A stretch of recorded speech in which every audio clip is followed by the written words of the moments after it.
So hello guys, today I want to actually discuss another JEE strategy video that is takeaways from JEE Mains 2022 जो part one जो पहला वाला जो JEE Mains हुआ है उसके रिज़ल्ट के बारे में. The results were declared a night before and इसके बाद क्या क्या मतलब टेकअवेज हम उसमें से क्या सीख सकते हैं और उसका डेटा एनालिसिस क्या हुआ है ओवरऑल उसके बारे में थोड़ा सा हम लोग डिस्कस करते हैं. ओके, तो right now it's around 2:49 AM and I consider the night timing to be one of the most productive times as per me. I would like to tell that जो बच्चे जो रात में पढ़ते हैं उनका जो ब्रेन होता है वो थोड़ा सा हाइपर एक्टिव मोड में चला जाता है. So it would be better if people can connect with me at late night and they can ask any kind of doubts or whatever they have. So let us discuss. मेरा जो पहला point रहेगा, सबसे पहला point यही रहेगा कि हम उसके सब्जेक्ट्स के बारे में बात करते हैं कि सब्जेक्ट वाइज एनालिसिस देखते हैं. ठीक है, तो सब्जेक्ट वाइज एनालिसिस थोड़ा सा हम ध्यान देते हैं. तो पहले हम फिज़िक्स पर बात करेंगे, केमिस्ट्री पर बात करेंगे और हम मैथ्स पर बात करेंगे. तो इसमें से जो हमें समझ में आया है कि ये ऑलमोस्ट सारे ही जितने भी मतलब पेपर्स हुए हैं ना, मतलब आपके 14 पेपर्स हो चुके हैं. शिफ्ट 1 शिफ्ट 2 7 दिन लगातार चले तो अराउंड 14 पेपर्स तो हुए हैं अप्रॉक्सीमेटली. तो उसमें से फ़िज़िक्स जो पूछा गया ऑलमोस्ट सब में सेम ही वेरिएशन था और सेम टाइप का ही ट्रेंड देखने को मिला है. तो physics was moderate to easy and chemistry was easy and maths to be very surprising was extremely tough, extremely time taking and lengthy and very tough. ये थोड़ा सा एक अलग ही एस्पेक्ट देखने को मिल गया है. आप बच्चों से, जितने भी बच्चे हैं अगर आप उनसे पूछोगे तो इन्होंने क्या किए हैं कि 3 घंटे में से इन्होंने 1 hour 50 minutes approximately, can you just believe 1 hour 50 minutes, 3 घंटे में से 1 hour 50 minutes सिर्फ मैथ्स में दिए हैं और बाकी ये दोनों सब्जेक्ट उन्होंने अराउंड 1 hour 10 minutes में निपटाए हैं. Can you just believe it? इतना टफ रहा और इतना लेंदी था मैथ्स. उसके बाद भी इतना टाइम डेडिकेट करने के बाद भी मैथ्स में बहुत सिली मिस्टेक्स हुए हैं बच्चों के और बहुत नेगेटिव मार्किंग हुई है. तो अगर आप 1 hour 50 minutes जिस सब्जेक्ट में दे दोगे उसी में नेगेटिव मार्किंग हो गई तो पूरा पेपर आपका ख़त्म हो चुका है, मतलब वो paper is completely destroyed, right. So I guess this was my first take from this कि, और ये ट्रेंड जो है ना, मतलब ये लास्ट ईयर से हल्का फुल्का रिफ्लेक्ट होना शुरू हो गया था और अब इस बार तो बहुत ही ज़्यादा ओवर द टॉप मतलब ये चीज़ देखने को मिल रही है कि जेई मेंस का जो सबसे ज़्यादा टफेस्ट जो सब्जेक्ट है वो मैथमेटिक्स है. अभी मैं आपको एक चीज़ क्या बताऊं कि जो जेई एडवांस्ड का जो सबसे टफ होता है, जिसमें सबसे ज़्यादा टाइम टेकिंग होता है और जो टफेस्ट सब्जेक्ट माना जाता है बट नेचुरल, वो मैथ्स ही होता है. ठीक है, तो मैथ्स ही होता है, सबसे ज़्यादा टाइम कंज्यूमिंग मैथ्स होता है, सबसे ज़्यादा मिस्टेक्स मैथ्स में होते हैं, सबसे कम मार्क्स मैथ्स में ही आते हैं, उसके बाद फिज़िक्स, उसके बाद केमिस्ट्री. इस बार क्या देखा गया है कि सबसे ज़्यादा मार्क्स बच्चों के फिज़िक्स में आ रहे हैं, उसके बाद ऑलमोस्ट सिमिलर केमिस्ट्री में आ रहे हैं और सबसे कम मैथ्स में आ रहे हैं. तो आप इस चीज़ को देख पा रहे हो कि the gap between JEE Mains and JEE Advanced ये जो गैप है, ठीक है, दिस इज़ डिक्रीजिंग. जो लेवल है जेई मेंस का और जेई एडवांस्ड का, वो जो लेवल देखने को मिल रहा है ना, उसका गैप धीरे धीरे करके कम होते जा रहा है. मतलब जेई मेंस की टफनेस अब धीरे धीरे बढ़ रही है जेई एडवांस की तरफ, specifically with respect to maths. और अगर हम देखें कि केमिस्ट्री का तो वैसे भी जेई मेंस का ऑलमोस्ट लेवल, मतलब almost 80 to 70% of JEE Advance level रहता ही है. Chemistry is actually the easiest subject out of the lot in JEE Advanced और वो काफ़ी स्कोरिंग भी होता है. ठीक है, और फिज़िक्स में इस बार देखा गया है कि फ़िज़िक्स थोड़ा सा मतलब रादर बहुत ही इजी टाइप के इस बार जेई मेंस में पूछे। But on the other hand JEE Advanced में क्या होता है कि फ़िज़िक्स बहुत टफ पूछते हैं वो लोग, फिज़िक्स का लेवल ही वो अलग ही शिफ्ट कर देते हैं। This demarcates the JEE Mains from JEE Advanced. But अभी क्या हो रहा है कि पहले मैथमेटिक्स भी मतलब जेई मेंस में थोड़ा ईजियर साइड रहता था, इस बार इन्होंने क्या कर दिया कि मैथमेटिक्स को इन्होंने थोड़ा सा मतलब टफ़र साइड बना दिया है, और उसको ऑलमोस्ट जेई एडवांस्ड के मतलब लेवल पर ऑलमोस्ट धीरे धीरे धीरे धीरे करके, because there are lot of question जो आप देखेंगे जो बहुत ईजिली सॉल्व नहीं हो सकते हैं, which requires actually a lot of brain storming. तो एक तो ये चीज़ हमको सब्जेक्ट वाइज देखने को मिल गई कि mathematics was actually very very important. दूसरा जो एस्पेक्ट है, मैं जो स्पेसिफिकली फ़िज़िक्स और केमिस्ट्री में जो बोलना चाहूँगा, जो हमेशा हम लोग जिन चैप्टर्स को जो बच्चे इग्नोर कर देते हैं, जैसे केमिस्ट्री में केमिस्ट्री इन एवरीडे लाइफ,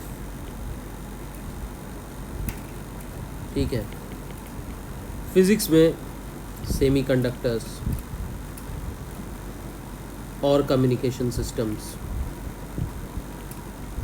अब ये कहते हैं कि साहब आपका तो सीबीएसई से तो ये सारी चीज़ें हट चुकी हैं, सीबीएसई में हट चुकी हैं, पूछने के चांसेस कम ही हैं, तो उन्हीं में से क्वेश्चंस आ गए हैं। और अगर उनमें से ही इक्के दुक्के 3-4 क्वेश्चंस आ गए, और जिस बच्चे ने, जो कि मेजॉरिटी ऑफ बच्चे रहते हैं, जो ये सारे टॉपिक्स को एकदम उठा करके आया, नहीं समझ में आ रहा, छोड़ो हटाओ, हमको तो मैकेनिक्स पढ़ना है फिज़िक्स में, और इलेक्ट्रोडायनेमिक्स पढ़ना है फिज़िक्स में, और केमिस्ट्री में जो बेसिक जो ऑर्गेनिक के जो मेन चैप्टर्स हैं वो करने हैं, फिज़िकल तो आता ही है, इनऑर्गेनिक में जो मेन है कोऑर्डिनेशन केमिस्ट्री हो गया, ये हो गया, वो हो गया, पी ब्लॉक हो गया, वो देख करके छोड़ दिया। तो जिसको आप छोड़ रहे हो ना, उसी में से अच्छे क्वेश्चंस आ गए, 3-4 क्वेश्चंस आ गए, और वही रैंक डिसाइडिंग हो गए। जिस बच्चे ने वो चैप्टर्स कर लिए हैं, ये जो चैप्टर्स जिसको सब इग्नोर कर देते हैं, जिस बच्चे ने वो चैप्टर्स कर लिए वो बच्चों के अच्छे मार्क्स आ गए, ठीक है। और जिन बच्चों ने इनको छोड़ दिया वो वैसे के वैसे ही रह गए, क्योंकि वैसे भी they are losing marks. Okay, so never ignore any subject अगर आपको वो चीज़ नहीं समझ में आती है, बिकॉज बहुत सारे कोचिंग सेंटर्स में क्या करते हैं कि जो मेन चैप्टर्स हैं वही पढ़ा देते हैं, और जो जो ये एक्स्ट्रा टॉपिक्स मैं इनको बोलता हूँ, इसको मैं गार्बेज नहीं बोलता, इसको हम लोग एक्स्ट्रा टॉपिक्स बोलते हैं। तो एक्स्ट्रा टॉपिक्स जो हैं इस पे एम्फसाइज़ नहीं किया जाता बहुत सारे कोचिंग में, तो बच्चे लोग भी इसको एम्फसाइज़ नहीं करते हैं, छोड़ देते हैं। और मैं आपको बता दूं, ये हर साल यही ट्रेंड रहने वाला है, जितना अभी समझ में आ रहा है कि इसमें से क्वेश्चंस पूछे जाएंगे, चाहे सीबीएसई के सिलेबस में हो चाहे ना हो, क्वेश्चंस इसमें से ज़रूर आएंगे। और जिस बच्चे को इन सारे सब्जेक्ट्स को जो इग्नोर नहीं करके चलेगा, उसको ही एक्स्ट्रा मार्क्स और एक्स्ट्रा परसेंटाइल मिलने वाला है। तो ये बात तो हो गई आपके सब्जेक्ट वाइज एनालिसिस की। दूसरी एस्पेक्ट जो मुझे थोड़ा सा मतलब कि देखने को मिला, resentment among students, resentment among students. अब ये रिजेंटमेंट की बात क्या है भाई, मतलब कि many of the students are complaining and they are actually writing to NTA, which is the apex body which is conducting this JEE mains exam, ठीक है। they are writing to NTA कि फॉर एग्जांपल उन्होंने जो option, for example ABCD में से अगर उन्होंने option A लगाया है, राइट, तो और A ही मान लो ऑप्शन करेक्ट भी है मान लीजिए, लेकिन उनका जो आंसर की में जो आया है, जो उनका जो रिस्पॉन्स शीट आया है, उसमें सपोज B आ गया, तो उनके लिए तो वो गलत हो गया ना। अब उनको याद आ रहा है कि भाई मैंने तो ए ऑप्शन लगाया था, लेकिन अभी क्या दिखा रहा है, उनको बी दिखा रहा है सिस्टम में। तो ये तो बोल रहे हैं कि भाई सिस्टम का एरर है, मुझे याद है जब मैंने ए लगाया था तो बी कहाँ से आ जाएगा, ए ऑप्शन सही है, मैंने सही ऑप्शन लगाया है, लेकिन मेरा बी दिखा रहा है तो मेरे को -1 दिखा रहा है, जबकि उनको +4 आना चाहिए था, है ना। तो ऐसे बहुत सारे बच्चे जो ये चीज़ भी कंप्लेन कर रहे हैं, तो they are claiming that the results have been erroneously given and that a lot many of results are actually wrong, and this is quite shocking अगर ये चीज़ हो रही है, which we cannot directly just on the basis of rumors or just on the basis of some students review we can tell, but अगर large many of students are complaining, then I guess NTA must look at it and they must consider something, because अगर something there is some system error or there is some software error or whatever kind of error जिसमें कि response गलत उठाए जा रहे हैं, तो अगर ऐसा कुछ भी है तो I guess NTA should take cognizance of it, और इसको इमीडिएट एक्शन पर मतलब इसको करेक्ट करना चाहिए, and if required they should revise the results also. अगर मतलब बहुत large many of students and thousands of students are facing the same problem, अगर ऐसा हो रहा है, but right now these are some of the feedbacks, and I guess इसको 100% हम इसको एक करेक्ट फैक्ट नहीं बता सकते, बट लेट्स सी आगे क्या होता है. डिपेंड्स अपॉन कि एनडीए के पास कितना इन्फॉर्मेशन जाता है. ठीक है. And third and the last thing that I actually want to actually this is not the last thing, this is the second last thing which I actually want to see. तो मैं थोड़ा सा ना analysis मतलब 100% वाले students की मतलब जो टॉपर्स हैं उनके रीजन्स देखे थे कि वो कौन से रीजन से आ रहे हैं. ठीक है. तो मैं आपको बता दूं कि अगर मतलब फॉर एग्जांपल ये हम अपने भारत का अगर मोटा मोटी तौर पे अगर मैप बना लें, ठीक है, तो अगर मैं आपको बताऊं कि साउथ से और स्पेसिफिकली 2 जगह से आंध्रा एंड तेलंगाना से, ठीक है, 14 में से 8 बच्चे टॉपर से, सिर्फ एक स्टेट से, इन दोनों स्टेट से. ठीक है. और पहले तो ये एक ही स्टेट हुआ करता था, आंध्रा ही हुआ करता था. अब उसमें से सेपरेट हो गया तेलंगाना, बट अभी भी दोनों का जो कैपिटल है वो हैदराबाद ही है. ठीक है. तो ये जो आंध्र प्रदेश एंड तेलंगाना से 14 में से अप्रॉक्सीमेटली 7-8 बच्चे जो हैं उन टॉपर्स में से मैक्सिमम इसी रीजन के हैं. बाकी एक गुवाहाटी के कोई टॉपर हैं, एक पंजाब से कोई टॉपर है, तो ऐसे ऐसे मतलब थोड़ा सा डिस्ट्रीब्यूटेड हुआ है. Right now till date I have not seen कि कोई दिल्ली बेस्ड कोई टॉपर है, बिकॉज दिल्ली में भी अच्छे अच्छे कोचिंग सेंटर्स वगैरह हैं. कोटा बेस्ड एक आध को शायद कोई टॉपर हो सकता है प्रोबेबली. ठीक है. बट राइट नाउ पहले जो होता था ना कि जितने भी टॉपर्स निकलते थे या तो फिर वो कोटा से निकलते थे, या फिर वो जयपुर से निकलते थे, या फिर वो दिल्ली से निकलते थे. इस बार क्या हो गया कि इनमें से कोई मतलब 100% तीनों सब्जेक्ट में, ऑल PCM एंड ओवरऑल 100% जिसको हम बोलते हैं, ठीक है, ये नहीं निकल रहा है कोई. मतलब it's quite shocking to see कि इस बार बहुत ही ज़्यादा मतलब this is distributed throughout the regions. कि जो टॉपर्स आ रहे हैं स्पेसिफिकली जो कॉन्सेंट्रेशन ऑफ टॉपर्स आ रहा है वो इस सदर्न रीजन से ज़्यादातर आ रहा है. So beware guys. जो नॉर्दर्न रीजन वाले जितने भी स्टूडेंट्स हैं, the southern students are actually they are pro at performing exceptionally well in almost all the competitive exams of this country, and specifically in JEE kind of exams, IIT के जो exams होते हैं, the south people are extremely competitive, and they are doing extremely well. So hats off to them, and I'd like to see कि कोई south के जितने भी toppers हैं वो अपना फीडबैक वगैरह दें. राइट. तो थोड़ा सा आइडिया मोटा मोटी तौर पे हम लोगों को लग जाएगा कि मतलब what is how the scenario has been going on. Okay. मतलब नॉर्थ से ज़्यादा, और मतलब पूरे नॉर्दर्न रीजन आप यहाँ से उठा लो ना पूरा, इसमें से एक तो आसाम का ही है, मतलब आप समझ लो कि एक तो नॉर्थ ईस्ट से मतलब सॉर्ट ऑफ बिलोंग कर रहा है, एक साउथ से 8 लोग बिलोंग कर रहे हैं, तो 14 में से 9-10 तो यहीं हो गए. तो बाकी पूरे नॉर्थ रीजन के आपको खाली मतलब 3-4 ही बच्चे दिख रहे हैं. एंड यू जस्ट इमेजिन कि जो टॉपर्स मतलब कहाँ से आ रहे हैं. You can just try to understand कि toppers are coming from where. Okay. So अब लास्ट टॉपिक जो हम लोगों ने जो एनालाइज किया है इसमें से, जो कि मुझे मतलब कि थोड़ा सा समझ में आया, आई शुड थिंक कि थोड़ा सा कंट्रोवर्शियल हो जाएगा, बट फर्स्ट ऑफ ऑल पहली बात तो मेरे पास जो यूट्यूब की जो चैनल है उस पर बहुत ज़्यादा सब्सक्राइबर्स अभी हैं नहीं. तो जितने भी बच्चे अगर कोई इक्के दुक्के देख लेंगे तो ठीक है, उनके लिए अपना मतलब उनको ज्ञान मिल जाएगा, उनको थोड़ी सी ज्ञान प्राप्ति हो जाएगी. और I don't think so that I will go into any kind of controversy, because मेरा तो कोई वायरल होगा नहीं वीडियो. ठीक है. सो थोड़ा सा मुझे उतना प्रेशर है नहीं, तो मैं प्रेशर ईज़ करके थोड़ा सा एक कंट्रोवर्शियल बात बोल भी देता हूँ. ठीक है. कि जितने भी कोचिंग हैं, जो बड़े बड़े जो कोचिंग सेंटर्स होते हैं, ये स्कैम हमेशा इनको बोलते हैं कि स्कैम है.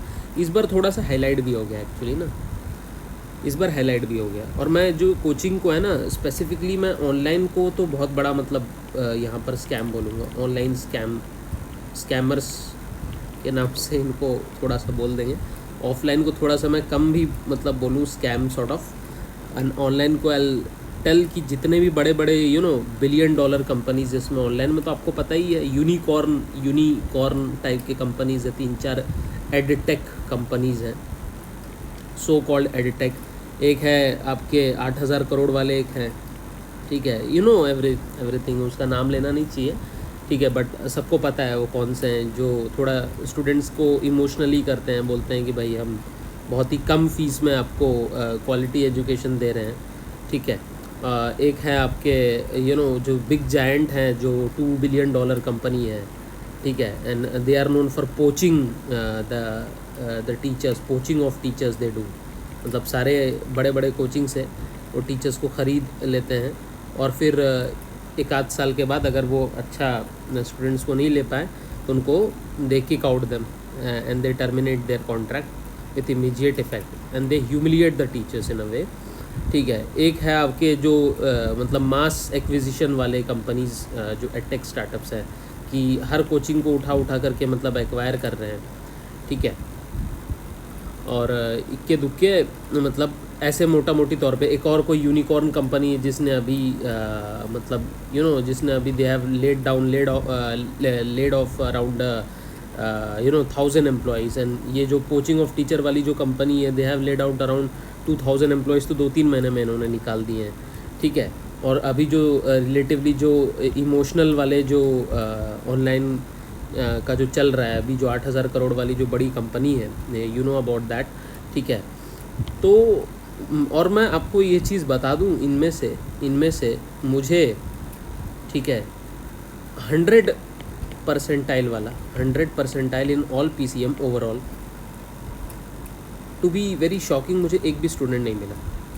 आई have seen the websites, I have seen their promotional videos, ठीक है, ये बड़े इमोशनल कंपनी का भी देखा मैंने, जो जिनके मतलब स्टूडेंट्स जिनके लिटरली पूजा करते हैं, उनकी भक्ति करते हैं, बहुत इमोशनल है उनको लेकर के, ठीक है। और ये जो कोचिंग माफिया जो है, मतलब जो सारे टीचर्स वगैरह की ख़रीद फ़रोख्त वगैरह करते हैं, ठीक है, इनके भी मैंने देखे, कोई भी 100 तीनों सब्जेक्ट में किसी के भी 100 परसेंटाइल नहीं थे। मास एक्विजिशन वाले कंपनी के तो 99 परसेंटाइल ही नहीं थे, तो उनको छोड़ दीजिए। इस कंपनी का भी सेम हाल है। तो ऑनलाइन में जितने बड़े बड़े they are spending billions of dollars to buy the teachers, मतलब एक तो इनको फॉरेन इन्वेस्टमेंट्स बहुत जल्दी आ गए, एंड जब कोरोना हुआ था तो इसके वजह से क्या हुआ था ना, कि सारे ऑफलाइन एजुकेशन वगैरह सब ठप पड़ गए, तो अब सब कुछ ऑनलाइन में शिफ्ट हो गया। तो अब जितने भी फॉरेन इन्वेस्टमेंट्स वाले थे उनको they were able to easily lay over, because they can tell कि ऑफलाइन में तो हार्डली हंड्रेड्स और 200 ऑफ पीपल का ही स्ट्रेंथ रहेगा, बट ऑनलाइन में मतलब you can, there is no limit, because online में तो आप कितने भी बच्चों को आप पढ़ा दोगे। So these are the kind of illusions which these big companies give, and of course they were able to get big funds from the foreign investors, and on the basis of this funds what they did is that they invested heavily, अंधाधुंध investment किया इन्होंने, मतलब उनको जैसे पैसे आ गए तो धड़ सारे टीचर को इस कोचिंग से ख़रीद लिया, इस टीचर को इस कोचिंग से ख़रीद लिया, बड़े बड़े कोचिंग से सारे जितने मतलब कोटा से लेकर के जितने भी मतलब बड़े बड़े टीचर्स थे सबको इन सारे कंपनीज़ ने ख़रीद लिया, ठीक है। और ख़रीदने के बाद फिर क्या किया कि उनको मतलब टीचर्स का जो काम है, जो टीचर्स होते हैं रियली मतलब दे आर लाइक गुरुज होते हैं, और टीचर्स, हर एक टीचर बहुत अच्छा होता है, मतलब मेरा अपना पर्सनल ओपिनियन है और मेरी एक्सपीरियंस भी है कि हर एक टीचर, चाहे वो इन चारे कंपनीज़ में हो, चाहे वो लोकल कोचिंग चलाता हो, चाहे वो स्कूल में पढ़ाता हो, चाहे वो मतलब कि ऑफलाइन कोचिंग में पढ़ाता हो, सारे के सारे teachers are equally good, and their main aim is to just educate the students, and their aim is that their students shine the brightest in all the exams and in future in their lives, ठीक है। तो वो teachers जो हैं literally, जो हमारा जो देश है वो मतलब जो विश्व गुरु के नाम से हमेशा से जाना गया है, और उसमें जो गुरुओं की जो रिस्पेक्ट है, जो इज़्ज़त है, ठीक है, वो सबसे ज़्यादा होती है। बट आजकल जो ये जो मार्केट को जो इन ऑनलाइन कोचिंग वालों ने जो ख़राब कर रखा है, ठीक है, जो अपने पैसे इन्वेस्ट करके टीचर्स की कोचिंग करते हैं, दूसरे मतलब कोचिंग्स को डिमीन करते हैं, डाउन करते हैं, और स्टूडेंट्स की और कस्टमर को एक्विजिशन करते हैं, ठीक है, और उनको कैसे कैसे ल्यूर करते हैं, क्या क्या बातें बोल करके लालच वगैरह देते हैं, राइट। तो इससे अल्टीमेटली मतलब आजकल वो जो गुरु वाला जो कंसेप्ट हो गया ना, वो चीज़ ख़त्म हो गई। अभी टीचर्स को मतलब इन बड़े बड़े कंपनीज़ ने क्या बना दिया, सेल्समैन बना दिया है, ठीक है। I am sorry to say, मतलब I am ranting more and JEE मतलब मेंस के बाद आई गेस कि ये थोड़ा सा ऑब्जर्वेशन मेरा पर्सनल हुआ है, ठीक है। इसका मैं कंक्लूजन भी अभी दूंगा। तो टीचर्स को like they have made salesman, मतलब टीचर्स को गुरु की तरह माना जाता था, उनकी इज्जत की जाती थी। अभी उनको आपने सेल्समैन बना लिया कि जा करके सब स्टूडेंट्स को बुलाएंगे और उनको बोलेंगे कि भाई आप इस कोर्स को परचेज़ करो, ये करो, वो करो, एंड ऑब्वियसली कोचिंग का जो धंधा था ये शुरू से भी मतलब थोड़ा सा हिला हुआ ही है। इसमें ओवर द टॉप ये एडवर्टीजमेंट्स करते हैं। अगर इन टॉपर्स इनके कोचिंग से नहीं भी रहते तो भी उनको मतलब ख़रीद लेते हैं। तो बट नेचुरली आगे चल के भी ये चीज़ करते रहेंगे, इसमें कोई डाउट ही नहीं है, ठीक है। तो अभी ये सीन है, ठीक है। बहुत ज़्यादा मतलब बुरी हालत है। और स्टूडेंट्स लोगों के भी बिहेवियर में मैंने ये देखा है कि भाई कोई भी टीचर हो, ठीक है, किसी भी कोचिंग में पढ़ा रहा है, चाहे वो ऑफलाइन में पढ़ा रहा है, चाहे वो ऑनलाइन में पढ़ा रहा है, चाहे यूट्यूब पर फ्री ऑफ कॉस्ट पढ़ा रहा है, ठीक है। जैसे हम लोग हैं जो यूट्यूब पर फ्री ऑफ कॉस्ट भी करा देते हैं, ठीक है। ऐसा नहीं है कि कोई हम लोग महान है, कोई अलग चीज़ हो गए, ऐसा कुछ नहीं है। वो हमारा शौक़ है, हम फ्री ऑफ कॉस्ट पढ़ा रहे हैं। दैट डज़ नॉट मीन कि जो बंदा ऑफलाइन में पढ़ा रहा है, जो पैसे दे करके पढ़ा रहा है, वो गलत कर रहा है। भाई वो भी सही काम कर रहा है, उसकी रोज़ी रोटी है वो। उसको अगर उसको कोई चीज़ आती है, अगर वो अपना ज्ञान किसी को दे रहा है तो he has full right to get to get paid for it, ठीक है। If this is his job, okay. So you can not tell कि this coaching is giving me, मतलब इस टीचर ने मुझे ऐसा पढ़ाया और इसने मुझे डांट दिया तो इसकी मतलब आजकल स्टूडेंट्स ऐसे बात करते हैं कि पहले टीचर्स को ऐसे गुरु की तरह देखते थे। After this edtech revolution has started और मतलब prices have decreased drastically down, तो अब टीचर्स स्टूडेंट्स लोग ना अब टीचर्स को ऐसे करके मतलब एटीट्यूड की तरह जज करने लग गए, जैसे कि वो जज है और जो टीचर्स अब सेल्समैन की आओ, मतलब जैसे एक स्वयंवर टाइप का होता है ना, राहुल का स्वयंवर और राखी का स्वयंवर। तो ये जो है जो स्टूडेंट्स बन गए, अब राखी और राहुल बन गए और स्वयंवर में सब टीचर्स को लेकर के आ गए हैं और उनमें से पिकअप करेंगे कि भाई इसको उठाते हैं, इसको उठाते हैं, इसको उठाते हैं, और इस टीचर ने मेरे को डांट दिया, अब साले को सबक सिखाता हूँ। अभी अब क्या करूँगा ना, इसको लात मारूँगा और वो 4000 वाले कोचिंग में चला जाऊँगा और उसी से पढ़ूँगा, ठीक है। तो बेटा तुम एक बात तुम ध्यान से सुन लो, तुम किसी टीचर को छोड़ करके, ठीक है, किसी भी अच्छे टीचर को छोड़ करके अगर उसको उसकी तुम सो कॉल्ड तुम उसको लगता है कि तुम उसको औकात दिखा दोगे, या अब तो ऑनलाइन रिवोल्यूशन आ गया तो इन लोगों को इनकी हैसियत पता चल गई, इतने पैसे खर्चे करते थे हम लोगों पे ना, हम लोगों को इतना खर्चा करना पड़ता था, अब ये एडटेक रिवोल्यूशन आ गया जिसमें सब फ्री फ्री फ्री फ्री हो रहा है, तो हम वो फ्री वाले पकड़ लेंगे, उनको लात मार के छोड़ देंगे। तो बेटा मैं आपको एक चीज़ बता दूँ, बहुत अच्छे से मेरी एक चीज़ देख लीजिए कि ठीक है, अगर वो टीचर डेडिकेटेड है, ठीक है, और जनरली सारे टीचर्स डेडिकेटेड होते हैं, सो दे डिज़र्व देयर पे और देयर रेम्यूनरेशन, ठीक है। Try to understand this fact. अगर आप उनके जगह होंगे तो आप उनकी भी रोज़ी रोटी है, ठीक है। बहुत सारे लोग ऐसे हैं जैसे मेरे तरह फ्रीलांसर्स हैं जिनको ज़रूरत नहीं है इन सब चीज़ों की, हम खाली शौकिया तौर पे हम लोग पढ़ा देते हैं, तो हम लोग को ज़रूरत नहीं है। बट जो टीचर जो पूरी तरीके से डेडिकेटेड है, जिसकी रोज़ी रोटी वो चीज़ है, तो क्या उसको पैसे भी नहीं मिले उस चीज़ के? अगर वो चार्ज कर रहे हैं, ठीक है, अपने लेवल के हिसाब से चार्ज कर रहे हैं। If you don't want to study, अगर आपको लगता है कि उतना आप पैसे नहीं दे सकते, then you can refer any other coaching जहाँ पर आप दे सकते हैं, but don't demean them, don't tell them कि बहुत ज़्यादा चार्ज कर रहे, ये कर रहे, वो कर रहे। No, this is not the way. Your aim is to get selection. Your aim is to clear the best of the ranks. Your aim is not to judge the teachers कि अच्छा ये टीचर ऐसा है, ये teacher ऐसा है, ये इतना करोड़ रुपए ले रहा है, ये ये मतलब कि 1 लाख रुपए सालाना मतलब फीस दे रहा है, तो हम इसको ऐसा करेंगे, इसको वैसा करेंगे और हम फ्री वाले में चले जाएंगे। तो आप एक चीज़ बता दीजिए कि फ्री वाला चाहे कितना भी एडवर्टीज़मेंट कर ले, या जो कम वाले जितने भी एडवर्टीज़मेंट्स कर ले, आप खुद देख लेना उनमें से कितना अच्छा रिजल्ट आया है। मैंने आपको बता दिया ना कि एडटेक वाले में से किसी का भी आउट एंड आउट 100% नहीं आया है। और अब आते हैं हम लोग ऑफलाइन कोचिंग। ऑफलाइन कोचिंग में जो सबसे बड़ा जो ऑफलाइन कोचिंग है, आपको उसका नाम पता है, हर साल उसी में से आता है। तो उसका अगर आप एडवर्टीज़मेंट वगैरह देखोगे ना, तो उसमें 3 बच्चों के नाम रहते हैं। एक तो वो बच्ची है जिसके फुल मार्क्स आए हैं, तो उसको 100% आया है, तो उसमें सिर्फ एक ही बच्ची है। उसके अलावा 2 और बच्चों के नाम लेते हैं, उनको लिखते हैं 100% टाइलर। 100% बोलते हैं उनको, ठीक है, they tell them to be 100%। भाई अंदर घुसने से पता चलता है कि वो तो 100% है ही नहीं, उसकी ओवरऑल तो 99.5%, 99.6%, 99.8% समथिंग है। तो ये 100% कैसे हो गया? तो पता चला कि वो एक सब्जेक्ट में 100% था। जैसे मान लो कि वो फिजिक्स में हो सकता है 100% हो, मैथ्स में हो सकता है 100% हो, केमिस्ट्री में 100% हो, सिर्फ एक सब्जेक्ट में 100% है, बाकी दो में लटक गए हैं। तो ओवरऑल उनका परसेंटाइल डाउन ही है, ओवरऑल वो 99% पर ही है, ठीक है, लेकिन उनको 100% करके ना ऐसे दिखा रहे हैं कि 100% है, ये है वो है।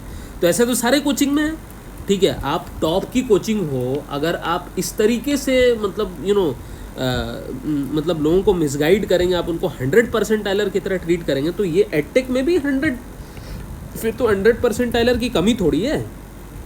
इनके पास they have hundreds of students, these total अगर इन चारों बड़े बड़े फर्म्स को मिला दो तो इनके पास तो 500 से 700 बच्चे ऐसे आ जाएंगे जो कि सो कॉल्ड 100% है।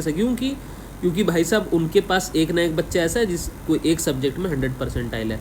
तो आप ऐसे भ्रमित मत करिए ना किसी को, वेर यू ट्राइंग टू मतलब किसी को दूसरे तरीके से आप मतलब उनको ये करने की कोशिश कर रहे हैं, मिसगाइड कर रहे हैं, आप भ्रमित कर रहे हैं लोगों को। Don't try to do this, just tell कि you have secured 100% in one subject. At least these big companies have the guts to declare कि भाई हमारे में से किसी एक बच्चे के फुल 100% नहीं है। इन्होंने लिटरली एक चीज़ के लिए मैं इनकी तारीफ़ करूँगा कि नहीं है तो मतलब उन्होंने दिखाया भी नहीं, उन्होंने ये नहीं दिखाया 100%, उन्होंने दिखाया 100% in physics, overall this percentile, ऐसे करके उन्होंने अपना प्रमोशन किया, which is a fair promotion by the way. But ये बड़े बड़े सबसे बड़ा ऑफलाइन एजुकेशन फर्म जो है, अगर इस तरीके से लोगों को मिसगाइड करेगा, 100% बोलेगा जबकि एक ही सब्जेक्ट में 100% है, तो वो चीज़ is not justifiable, you are trying to just misguide. So my overall take, my conclusion on this will be that हाँ, अभी जो साउथ इंडिया से जो मतलब 14 में से 8 बच्चे जो टॉपर्स थे, तो वो कहाँ के हैं? वो किसी बड़े एडटेक $18 बिलियन या 20 बिलियन की कंपनी से भी नहीं है, ठीक है, क्योंकि उसमें से तो मुझे लगता है हार्डली कुछ बच्चे ही 99% होते होंगे, ठीक है। और ना बड़े बड़े मतलब टीचर को ख़रीदने वाली बड़ी सी $2 बिलियन की कंपनी से हैं वो, ना वो मतलब एक नए यूनिकॉर्न से हैं, ना वो एक मतलब स्टूडेंट मास अपीलिंग रिवोल्यूशनरी एडटेक स्टार्टअप्स हैं जो कि बहुत चीप प्राइजेस पर मतलब नॉर्मल कंटेंट देते हैं, ठीक है। सो आई गेस कि इनमें से नहीं है, ठीक है। वो बच्चे कहाँ से हैं? जो मेरा अपना मानना है, आई मे ऑल्सो बी रॉन्ग, कि वो ऑफलाइन से हैं।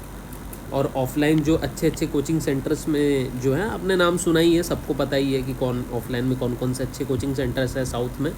तो they have actually shined with flying colours, वो शाइन किए हैं इस बार एग्ज़ाम्स में। तो guys, offline supremacy again I will like to say कि आप ऑनलाइन करते रहते हैं, लेकिन मुझे लगता है ना कि ऑनलाइन कुछ ही बच्चों के लिए फेवरेबल है, मेरा ऐसा मानना है। और इस रिज़ल्ट के बाद तो मुझे थोड़ा बहुत मतलब लग भी गया है। अभी बहुत मतलब एनालिसिस होंगे, कम से कम 2-3 साल जब तक अभी तो जस्ट शुरू हुआ है, एडटेक का वेव आया, फिर वेव ठंडा भी पड़ चुका है, अभी इन्वेस्टर्स भी भाग रहे हैं इन एडटेक स्टार्टअप से, इसलिए वो सबको उठा करके सबको ले ऑफ कर रहे हैं कंपनी से। तो अभी तो जस्ट अभी थोड़ा सा विंटर आया है, अभी 2-3 साल में जब और भी जेई मेंस के, नीट के और जेई एडवांस के रिजल्ट्स आएंगे, तब थोड़ा सा हम will be able to be more conclusive. अभी इनिशियल कंक्लूजन यही ले रहा है कि भाई बच्चे जो है, मेजॉरिटी ऑफ बच्चे वो अच्छा परफॉर्म तभी करते हैं जब वो ऑफलाइन में रहते हैं compare to online, because online is not everyone's cup of tea. Online requires extreme kind of discipline, but offline में ऑटोमेटिकली आपके पास डिसिप्लिन आ जाता है। एक टीचर है, सारे बच्चे शांत बैठे हुए हैं, आपको पता है कि अगर वो टीचर का अगर आप अभी नहीं सुने ध्यान से तो वो आपको वो कंसेप्ट हमेशा के लिए विलुप्त हो गया। लेकिन ऑनलाइन में क्या है कि आप सो करके देख रहे हैं, यार मन नहीं कर रहा, छोड़ो यार बाद में देख लेंगे, अगले दिन देख लिया, क्योंकि पता है कि रिकॉर्डेड लेक्चर अवेलेबल है। तो वो प्रेशर नहीं फील होता, वो जो प्रेशर चाहिए कॉम्पिटिटिव बनने के लिए, वो जो प्रेशर चाहिए अपने आप को शाइन करने के लिए, वो जो प्रेशर चाहिए अपने एग्ज़ाम के के बिल्डअप को और उस चीज़ को इम्प्रूव करने के लिए, ठीक है, वो प्रेशर आपको ऑनलाइन में नहीं आ पाएगा, राइट। दूसरी चीज़, ये जो टेस्ट सीरीज़ वगैरह होते हैं ना, तो ऑनलाइन में तो बच्चे क्या करते हैं, मतलब ठीक है टेस्ट सीरीज़ दे दिया, कुछ उनको उतना नहीं मतलब डेडिकेशन होता है। घर से बैठे बैठे अपना नाम चेंज कर लेते हैं। वो एक बंदा जैसे अर्पित नाम से है, वो मतलब वो थैनोस नाम से आ जाएगा, ठीक है। कोई बच्चा मतलब लड़की है तो वो लड़के के नाम से आ जाएगा, लड़का है तो लड़की के नाम से आ जाएगा, मतलब एब्सर्ड, मतलब कुछ भी। वो ऐसे लोग मतलब टेस्ट सीरीज़ देते हैं, वो भी आपस में चीटिंग वीटिंग कर लेते हैं, क्या करते हैं। तो ऑनलाइन टेस्ट सीरीज़ वगैरह तो मतलब बहुत ही बड़े मतलब फ्रॉडस्टर्स है। लेकिन ऑन द अदर हैंड अगर आप ऑफलाइन कोचिंग की टेस्ट सीरीज़ में जाओगे तो ऑफलाइन में बैठोगे तो वहाँ आप देखोगे कि 50-60 बच्चे तो मतलब आप ही के क्लासरूम में शांति से एक मतलब एग्ज़ाम एटमॉस्फियर में वो एग्ज़ाम लिख रहे होते हैं, ठीक है। उसके बाद उसका डेडिकेटेड रिजल्ट आता है, और सिर्फ एक क्लासरूम का नहीं, ऐसे 10 बैचेस का 10 क्लासरूम का एक साथ कंसोलिडेटेड लिस्ट आता है। तो यू फील दैट कंपटीशन, अगर आप उसमें अच्छा परफॉर्म नहीं कर पाते हो, so you feel that pressure, and that pressure is what improves the student. Pressure is never negative, I will say pressure is always a positive thing. Take pressure positively. और ये लाइफ के हर एक stage के लिए बच्चों ये चीज़ बहुत ज़रूरी है। Take pressure always positively. जो आपको प्रेशर फील होगा, एग्ज़ाम में कम आया और टीचर ने डांट दिया कि भाई तुम तो बहुत अच्छे स्टूडेंट थे, और सबके सामने जलील कर दिया उसने, उस टीचर ने, कि तुम तो इतना अच्छा कर रहे थे, तुमसे तो अच्छा ये कर लिया, ठीक है। कि you deserve better, that teacher is telling that you deserve better, you are not at your full power, so you must use your full power. तो वो जो एग्ज़ाम टेम्परामेंट जिसको कह लीजिए, एग्ज़ाम में पढ़ने का प्रेशर, अगर वो ऑफलाइन टेस्ट सीरीज़ देने जाएगा तो उसको फील होगा कि नहीं यार एग्ज़ाम आ रहा है, एग्ज़ाम आ रहा है, एग्ज़ाम आ रहा है, एग्ज़ाम आ रहा है। लेकिन ऑनलाइन में क्या है, ठीक है यार एग्ज़ाम है, दे देंगे, बाद में दे देंगे, सो करके दे देंगे। तो दिस ऑनलाइन सिस्टम